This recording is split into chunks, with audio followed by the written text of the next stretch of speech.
सिरदर्द बने हनुमान बेनीवाल और नरेश मीणा। क्या सरकार के सामने खड़ा हो रहा है तीसरा मोर्चा? नरेश मीणा का शक्ति प्रदर्शन, देवली उनियारा से सरकार को सीधी चुनौती। नमस्कार, मेरा नाम है मनस्विनी और आप देख रहे हैं भारत रफ्तार।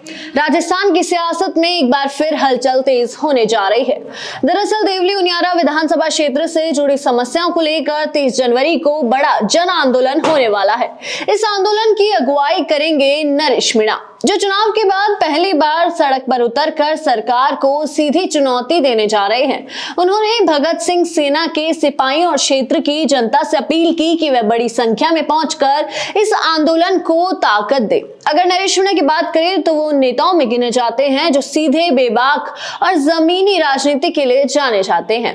युवाओं और किसानों के बीच उनकी मजबूत पकड़ मानी जाती है। नरेश मीणा लगातार कहते रहे हैं कि राजनीति सिर्फ सत्ता के लिए नहीं बल्कि जनता के हक की लड़ाई के लिए होनी चाहिए, और यही तेवर उनके आंदोलनों में भी साफ नजर आते हैं। अब ये आंदोलन सिर्फ स्थानीय समस्याओं तक सीमित नहीं माना जा रहा, बल्कि इसके राजनीतिक मायने भी बेहद गहरे बताए जा रहे हैं। दरअसल देवली उनियारा टोंक जिले में आता है, जिसे लंबे समय से सचिन पायलट का गढ़ माना जाता है।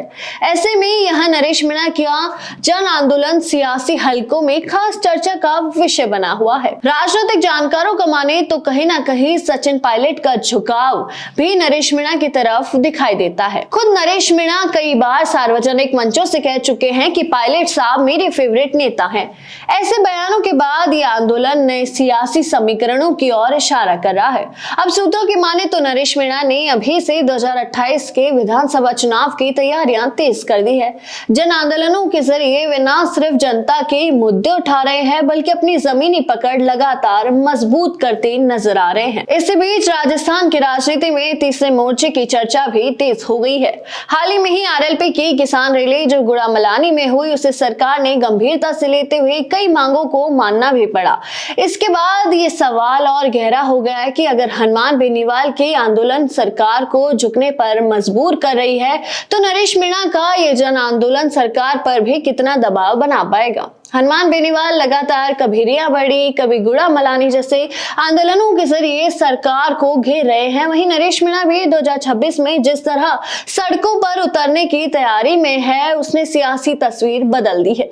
राजनीतिक विश्लेषकों का कहना है कि ये नेता इस वक्त कांग्रेस से भी ज्यादा मुखर और प्रभावशाली विपक्ष की भूमिका निभा रहे हैं। अब ऐसे में यहाँ बड़ा सवाल यही है कि क्या नरेश मीणा और हनुमान बेनीवाल की जोड़ी राजस्थान सरकार के लिए नया सिरदर्द बनने जा रही है, और क्या ये जन आंदोलन आने वाले दिनों में तीसरे मोर्चे को और मजबूती देगी? देवली उनियारा का ये जन आंदोलन सिर्फ एक क्षेत्रीय प्रदर्शन नहीं बल्कि आने वाले चुनावी समीकरणों का साफ संकेत माना जा रहा है। अब देखना होगा कि 30 जनवरी को सोप उनियारा की धरती से उठने वाली ये आवाज राजस्थान की राजनीति को किस दिशा में मोड़ती है। मगर इस पूरे मुद्दे पर आपके क्या विचार हैं, हमें कमेंट सेक्शन में जरूर बताएं, और ऐसी ही तमाम खबरें और अपडेट्स के लिए जुड़े रहिए भारत रफ्तार के साथ। धन्यवाद।